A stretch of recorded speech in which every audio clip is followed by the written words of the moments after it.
Welcome to பணியும் வாய்ப்பும்.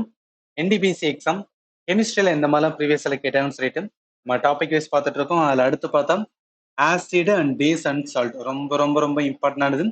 Periodic டேபிளுக்கு அப்புறம் அதிகமான கொஸ்டின்ஸ் வந்து இதில் கேட்பாங்கன்னா இந்த டாப்பிக்கில் கேட்பாங்க. ஸோ இந்த மாதிரி கேட்டிருக்காங்க. அப்படியே நீங்கள் உங்களோட கிளாஸ் நோட்ஸ் இருந்துச்சுன்னா அப்படியே பார்த்துட்டே வாங்க. இந்த கொஸ்டின்ஸ் பார்க்கும்போது அப்படியே நீங்கள் அந்த ஃபண்டமெண்டல் ரிவிஷன் பண்ண மாதிரி இருக்கும், கொஸ்டினையும் பார்த்த மாதிரி இருக்கும். சரி, இப்போ முதல் கொஸ்டின்ஸ் வந்து பாருங்களேன். லிட்டமஸ் சொல்யூஷன்ஸ் ஆர் டெரைவ்டு ஃப்ரம். லிட்டமஸ் தீர்வுகள் கிடையாது, சொல்யூஷன் நம்ம தமிழ்ல என்ன சொல்லுவோம்னா கரைசல் அப்படின்னு சொல்லுவோம். ஸோ இது மட்டும் மாத்திக்கணும். லிட்டமஸ் கரைசல் எதுல இருந்து பெறப்படுது அப்படின்னு கேட்கறாங்க. நம்ம எல்லா கொஸ்டினுமே எந்த டேட்ல கொஸ்டின் கேட்டாங்கன்னு சொல்லிட்டு மென்ஷன் பண்ணிடுவோம். எதுக்காக சொல்லணும், ஒவ்வொரு கொஸ்டினுமே எந்த எக்ஸாம் ப்ரிப்பேர் பண்ணுமோ அதோட ப்ரீவியஸ் கொஸ்டின் மட்டுமே பாருங்க. ஏன் சொல்றேன்னா சாரி, ரயில்வேல எக்கச்சக்க எக்ஸாம் இருக்கு. நீங்க எல்லாத்தையும் போட்டு வந்து கிளப் பண்ணி பார்த்தீங்கன்னு வச்சுக்கலாம், ஒரு மாதிரி வந்து நம்ம ப்ரிப்பேர் பண்றதுக்கு ஒரு இன்ட்ரெஸ்ட் இல்லாம இருக்கும். ஸோ அதனாலதான் எந்த எக்ஸாம் அதோட ப்ரீவியஸ் கொஸ்டின் பார்த்து ஃபண்டமெண்டல் நம்ம ப்ரிப்பேர் பண்ணாவே ரொம்பவே போதுமானதா இருக்கும்.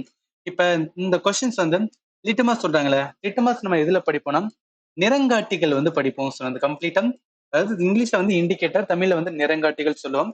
அதாவது ஒரு கரைசல் இருக்கு, அந்த கரைசல் வந்து ஆசிடா இருக்கா இல்ல வந்து பேஸா இருக்கா. ஸோ நம்ம தமிழ்ல ஆசிட வந்துனா அமிலம்னு சொல்லுவோம், பேஸ் வந்து காரம்னு சொல்லுவோம். ஸோ ஒரு கரைசல் ஆசிட் ஆர் வந்து பேஸா இருக்கிறதுக்கு எதை வேணும் நேச்சுரலான இண்டிகேட்டர் இருக்கும். அதுல முக்கியமானது வந்து லிட்டமஸ் பேப்பர் சொல்லுவாங்க, டர்மரிக் சொல்லுவாங்க. இதே சிந்தட்டிக் அப்படின்னு பார்த்தா பினாப்தலின், மெத்தில் ஆரஞ்சு, அதாவது நம்ம ஹியூமன் வந்து லேப்ல கெமிக்கல் லேப்ல செஞ்சு அதன் மூலம் வந்துன்னா இந்த நிறங்காட்டியை யூஸ் பண்றது.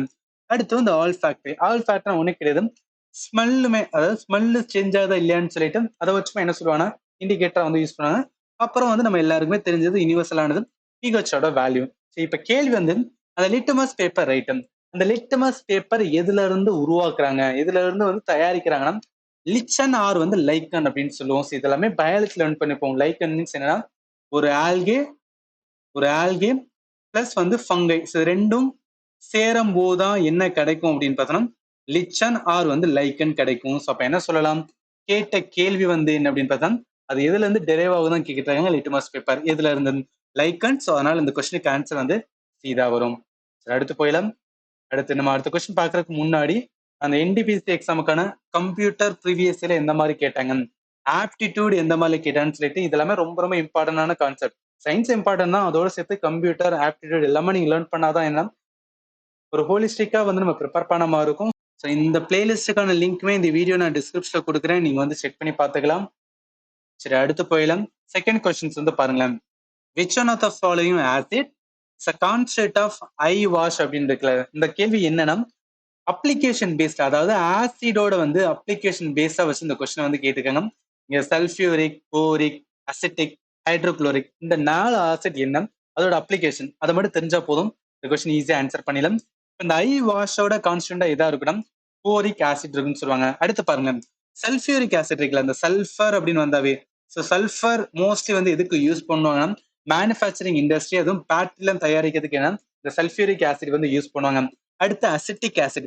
அசிட்டிக் ஆசிட் நேச்சுரலா எதுல இருக்கணும், வினிகர்ல இருக்கும். ஸோ அப்ப வினிகர் வந்து என்னன்னா நிறைய இண்டஸ்ட்ரி லைக் வந்து ஃபுட்டு, டெக்ஸ்டைல், இதுக்கெல்லாம் வந்து இந்த ஆசிடை யூஸ் பண்ணுவாங்க.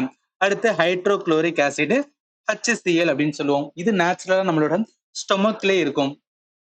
அதாவது நம்ம சாப்பிட்ற சாப்பாடு எல்லாமே செரிமானம் ஆகுறதுக்கு முக்கியமான காரணமே என்னன்னா இந்த HCl ஆசிட் தான் என்ன பண்ணும் அப்படின்னு பார்த்தோம்னா எல்லாத்தையும் வந்து பிரேக் டவுன் பண்ணி புரோட்டீனா மாத்தும். இதோட இண்டஸ்ட்ரியல் அப்ளிகேஷன் அப்படின்னு பார்த்தா மெட்டல் கிளீனிங். ஸோ உலோகம் இருக்கு அப்படின்னா அதை கிளீன் பண்றதுக்கு இதுதான் யூஸ் பண்ணுவாங்க, இந்த HCl தான் யூஸ் பண்ணுவாங்க. ஸோ இதை வச்சு பார்க்கும்போது என்ன, இந்த கேள்விக்கு ஆன்சர் வந்து போரிக் ஆசிட் தான் வந்து இது கரெக்டா வரும். நெக்ஸ்ட் போயிடலாம். அடுத்து பார்த்தோம்னா தேர்ட் பாருங்க, a solution of weak acid and its salt called இருக்குல்ல. இது வந்து ஒரு கான்செப்ட். அது என்ன கான்செப்ட் கேட்டீங்கன்னா, இப்ப ஒரு ஆசிட் இருக்குன்னு வச்சுக்கலாம், ஒரு ஆசிட் இருக்கு, அதே மாதிரி என்ன எடுத்துக்கன்னா பேஸ் எடுத்துக்க, ஒரு அமிலத்தையும் ஒரு காரத்தையும் எடுத்து நான் சேர்த்தேன்னு வச்சுக்கலாம், அது நம்மளுக்கு என்ன கிடைக்கணும், ஒரு சால்ட்டை வந்து ப்ரொடியூஸ் பண்ணணும்னு சொல்லுவாங்க. இது வந்து பேசிக். இப்ப இந்த ஆசிடே வந்து நான் ஸ்ட்ராங்கான ஆசிட் எடுக்கிறேன், பேஸ்மே நான் ஸ்ட்ராங்கான வந்து பேஸ் எடுக்கிறேன், அதனால ஸ்ட்ராங் ஆசிட் ஸ்ட்ராங் பேஸ்னா ஆசிட் பிஹெச் லெவல் என்ன 7 இருந்துச்சுன்னா நியூட்ரல், 7க்கு கீழே போச்சுன்னா ஆசிட். ஸ்ட்ராங்னா என்ன, அப்ப பிஹெச்சோட வேல்யூ என்ன, இந்த 2 இல்ல வந்து 1, இதெல்லாம் வந்து ரொம்ப ஸ்ட்ராங்கான ஆசிட். பேஸ் என்ன 7க்கு மேல அதிகமா இருக்குது, 8, 9, இதெல்லாம் வந்து ஸ்ட்ராங்கான பேஸ். இந்த மாதிரி ஸ்ட்ராங்கான ஆசிட், ஸ்ட்ராங்கான பேஸ் நம்ம வந்து இது பண்ணும்போது நம்மளுக்கு வந்து சால்ட் உப்பு கிடைக்கும். ஆனா உப்பு என்ன இதுல இருக்கும் அப்படின்னா பிஹெச் பதம் நியூட்ரல் இருக்குன்னு சொல்லுவாங்க. இந்த ஸ்ட்ராங்கு பதம் நம்ம வீக்கான ஆசிட் இல்ல வந்து வீக்கான வந்து பேஸ் எடுக்கணும்னு வச்சுக்கலாம், அதுவுமே என்ன நியூட்ரலான வந்து என்னன்னா நமக்கு சொல்யூஷன் தான் கிடைக்குன்னு சொல்லுவாங்க. இப்ப ஏதாவது ஒண்ணு, அதாவது ஸ்ட்ராங் ஆசிட் மட்டும் எடுத்து இப்ப வந்து வீக்கான வந்துன்னா ஆசிட் வந்து என்னன்னா வீக்கான பேஸை மட்டும் நம்ம சேர்க்கணும்னு வச்சுக்கலாம். ஏதாவது ஒண்ணு ஸ்ட்ராங்கா இருந்தாலும் என்ன ஆகணும், கிடைக்கிற சால்ட்டுமே நம்மளுக்கு எப்படிதான் இருக்கணும், ஸ்ட்ராங்கா தான் இருக்குன்னு சொல்லுவாங்க.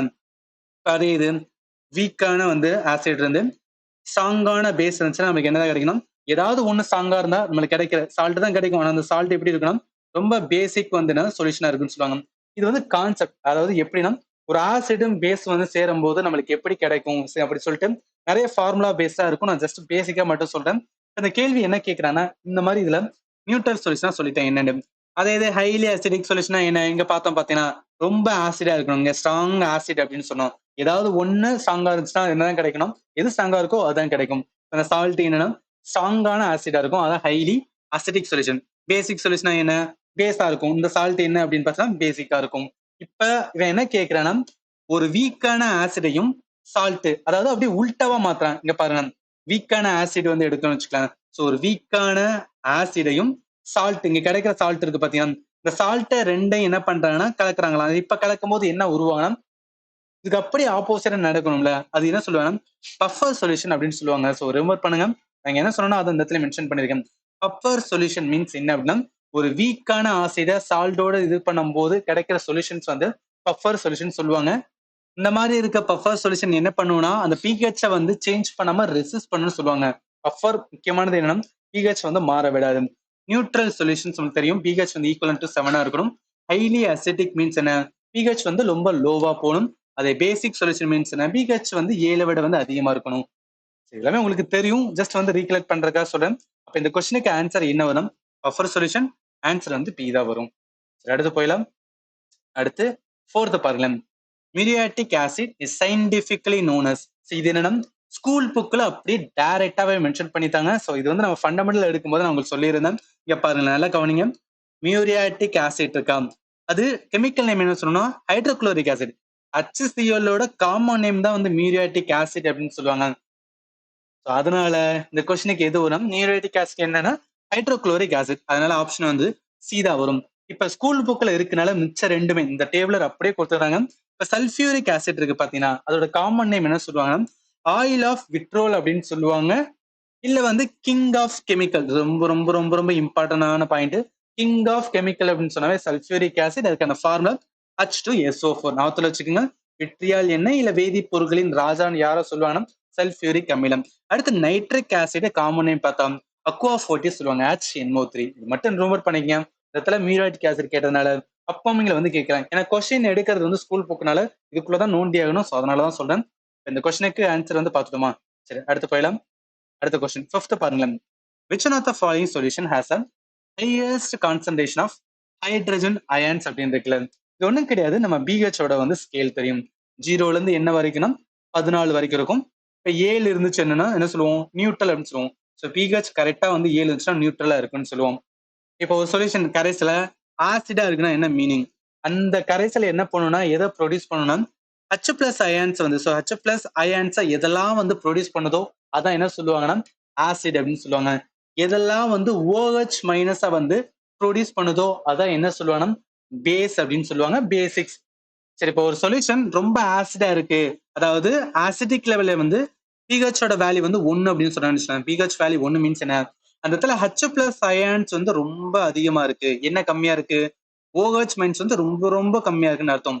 அதே இது பிஹெச் வந்து என்னன்னா 14 அப்படின்னு சொல்லணும்னு வச்சுக்கலாம். அந்த இடத்துல என்ன H+ அயன்ஸ் வந்து கம்மியா இருக்கு, எது அதிகமா இருக்கும், OH- வந்து அதிகமா இருக்குன்னு அர்த்தம். ஸோ எதுக்காக சொல்றேன், இங்க வந்து கேள்வியில பாருங்களேன் என்ன சொல்லியிருக்காங்க, ஹையஸ்ட் கான்சன்ட்ரேஷன் ஆஃப் ஹைட்ரஜன் அயன்ஸா எது கொண்டிருக்கும், எந்த சொல்யூஷன் கொண்டிருக்கும்னா பிஹெச் வந்து ரொம்ப கம்மியா இருக்கணும். ஏன்னா கம்மியா இருந்தாதான் வந்து அங்கதான் என்ன சொல்லலாம் ஆசிட் வந்துன்னா அதிகமா இருக்குன்னு அர்த்தம். அப்ப H+ அயான் எதுல வரும், பிஹெச் ரொம்ப லோவா இருக்குது, எங்க பிஹெச் வந்து 4. ஸோ அப்போ 4ல தான் என்ன அப்படின்னு பார்த்தோன்னா ஹை கான்சன்ட்ரேஷன் ஆஃப் ஹைட்ரஜன் இருக்கும். அதெல்லாம் ஆன்சர் என்ன, சீதா வரும். சரி, போயலாம். அடுத்து 6th கொஸ்டின் பாருங்களேன். which one of the following pair of acid and the substance which it found in incorrectly matched. சரி, இந்த கொஸ்டின்ஸ் வந்து ரொம்ப ரொம்ப ரொம்ப இம்பார்ட்டன்ட் அப்படின்னு சொல்லுவேன். ஏன் அப்படின்னா இது ஃபண்டமெண்டல் வந்துன்னா ப்ராப்பரா நீங்க லேர்ன் பண்ணிருக்கணும். நார்மல் ஃபண்டமெண்டலா லேர்ன் பண்ணுங்க, ஷார்ட்கட்மே வச்சுக்கங்க. அதாவது நேச்சுரலா அக்கறான ஆசிட் அது வந்து எங்க கிடைக்குது, இது வந்து நம்ம லேர்ன் பண்ணிருக்கோம். நீங்க கொடுக்கறத அப்படியே ஒன் பை ஒன் ரீட் பண்ணிக்க, ரொம்ப ரொம்ப இம்பார்ட்டன்ட் ஆனது. இப்போ கேள்வியில வந்து ஒரே நிமிஷம் இப்ப கேள்வியில வந்து என்ன அப்படின்னா, அஸ்கோர்பிக் ஆசிட் டேமரின் சொல்றாங்க, புளியோட கம்பேர் பண்றாங்க. இது வந்து தப்பு. ஏன்னா அஸ்கோர்பிக் ஆசிட் எது கீழே வரும்னா, ஆரஞ்சு வந்து சிட்ரிக் ஆசிட் சொல்லுவோமா, அதோட இன்னொரு பேர் தான் வந்து அஸ்கோர்பிக் ஆசிட் சொல்லுவாங்க. ஸோ அதனால வந்து இதான் தப்பா இருக்கு. லாக்டிக் ஆசிட் நம்ம எல்லாத்தையுமே தரும் கேர்டு, தயிர் தான் வந்து கரெக்டா இருக்கு. அசிட்டிக் ஆசிட் எதோடதுன்னா வினிகரோட தான். இந்த ஆக்சாலிக் ஆசிட் இருக்கு பாத்தீங்களா, இது வந்து ஸ்பினாச் அண்ட் ஆல்சோ என்ன சொல்லுவாங்கன்னா டொமேட்டோக்குமே சொல்லுவாங்க. ஸோ டொமேட்டோக்குமே என்ன அப்படின்னு பாத்தீங்கன்னா, இது ஒரு ஆக்சாலிக் ஆசிட். ஸ்பினாச் அண்ட் வந்து டொமேட்டோ ரெண்டையும் நான் வச்சுங்க. டொமேட்டோ பிளஸ் வந்து ஸ்பினாச். ஸ்பினாச்னா கீரை வகைகள். அதுல என்ன ஆசிட் இருக்கணும், ஆக்சாலிக் ஆசிட். அதனால இந்த கொஸ்டின் எது வந்துன்னா இன்கரெக்டா வந்து கொடுத்துருன்னு கேட்டிருக்கான். அதனால ஆப்ஷன் வந்து ஏ தான் வந்து இன்கரெக்டா இருக்கு. அடுத்து போயிடலாம். அடுத்து 7th பாருங்க. As is the weakest of the acid listed below. So இதுவுமே ஸ்கூல் புக்ல அப்படியே டைரக்டா மென்ஷன் பண்ணிருக்கிறதா. அதாவது நீங்க ஆசிட ஸ்ட்ரென்த் வைஸ் வந்து பிரிக்கலாம். ஸ்ட்ராங்கான ஆசிட், வீக்கான ஆசிட். அந்த வீக்கான ஆசிடுக்கு எக்ஸாம்பிள் மூணு தான் வந்து ரொம்ப ரொம்ப இம்பார்ட்டன்ட் சொல்லுவாங்க.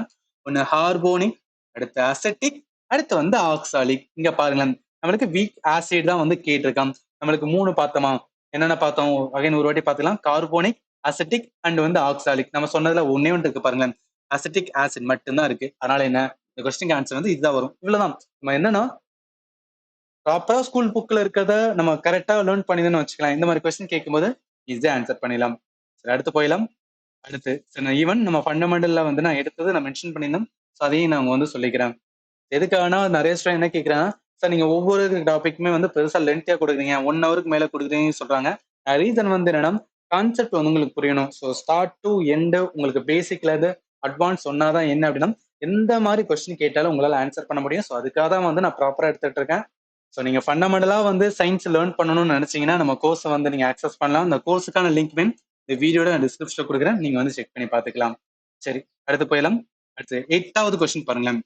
The effect of the acid caused by an bite can be neutralized by the rubbing moist baking soda or solutions which contain zinc carbonate அப்படின்னு சொல்றாங்க. இதுக்குமே என்னன்னா நம்ம ஸ்கூல் புக்லயே வந்து கரெக்டா மென்ஷன் பண்ணியிருந்தாங்க. அதாவது இப்ப தேனி வந்து கொட்டிருச்சு, இல்ல வந்து எறும்பு கடிச்சிருச்சுன்னு வச்சுக்கலாம். அது என்ன உருவாக்கும், அதாவது நம்ம கொட்டதுன்னா உடம்புக்குள்ள என்ன போகணும், ஃபார்மிக் அமிலம், ஃபார்மிக் ஆசிட் தான் உள்ள போகும். அப்படி அந்த அமிலம் போகும்போது நம்மளுக்கு என்னன்னா வலி வந்து எரிச்சல்லாம் வராது. இதை நம்ம இது பண்ணணும் அப்படின்னா, இந்த ஃபார்மிக் என்பது என்ன, ஒரு ஆசிட் ரைட்டா. இப்ப நான் ஆசிட என்ன பண்ணணும் அப்படின்னா, ஈக்குவலன்ட் பண்றதுக்கு என்ன கொடுப்பேன், பேஸ் வந்து கொடுப்பேன். ஸோ பேஸ் கொடுத்தா என்ன ஆயிரும் அப்படின்னு பார்த்தோம்னா நியூட்ரல் சொல்யூஷன்ஸ் கிடைச்சிரும். அதனால என்ன, ஆசிட்டுக்கு ஈக்குவலண்டான வந்து பேஸ். பேஸ் என்ன மீன்ஸ் அப்படின்னு பாத்தீங்கன்னா, பேக்கிங் சோடா சொல்லுவாங்க. பேக்கிங் சோடா ஒண்ணு கிடையாது, சோடியம் பை கார்பனேட். இது வந்து என்ன அப்படின்னு பார்த்தீங்கன்னா ஒரு பேஸ். இந்த பேஸை நம்ம எடுத்துக்கிட்டா என்ன ஆகும்னா, அந்த பெயின் இரிட்டேஷன் போகும்னு சொல்லுவாங்க. இது வந்து பேக்கிங் சோடாவோடது. இது இல்லாம வேற என்ன எடுக்கலாம்னு பாத்தீங்கன்னா, கேலமைன் சொல்யூஷன் அப்படின்னு சொல்லுவாங்க. ஸோ கேலமைன் சொல்யூஷன் ஒண்ணு கிடையாது, ஜிங்கான கார்பனேட். இதுவுமே என்ன அப்படின்னு பார்த்தா பேஸ் தான், காரம் தான். ஸோ ஒரு ஆசிட் இருக்கும்போது அதுக்கு ஈக்குவலண்டான ஒரு பேஸ் கொடுத்தோம்னு வச்சுக்கலாம், என்ன ஆயிரும் அப்படின்னா நியூட்ரல் ஆயிரும். ஸோ பிஹெச் நியூட்ரல் 7 வந்துச்சுன்னா என்ன ஆகுதுன்னா, அவங்களுக்கு எந்த ஒரு பெயினுமே இருக்காது. ஸோ இதெல்லாம் ஏன் அப்படின்னு பார்த்தோன்னா, இந்த சின்ன குழந்தைகளுக்குலாம் தேனி கொட்டிருச்சு அப்படின்னு பார்த்தோன்னா, அவங்களுக்கு என்ன பண்ணுவாங்க அப்படின்னு பார்த்தோன்னா, அது ரொம்ப இதாகக்கூடாதுன்னு சொல்லிட்டு வந்து என்னன்னா, இந்த மாதிரி வந்து பேக்கிங் சோடா வந்து என்னன்னா கொடுப்பாங்க. ஸோ அதுக்காக தான் வந்து இந்த இந்த பாயிண்ட் வந்து ரொம்ப ரொம்ப இம்பார்ட்டன்ட்.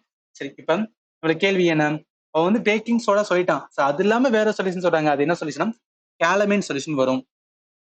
அந்த கேலமைன் சொல்யூஷன்ல என்ன இருக்குன்னா, ஜிங்கான கார்பனேட். ஜிங்க் கார்பனேட் வந்து ஒரு பேஸ், அதனால இது வந்து யூஸ் பண்றாங்க.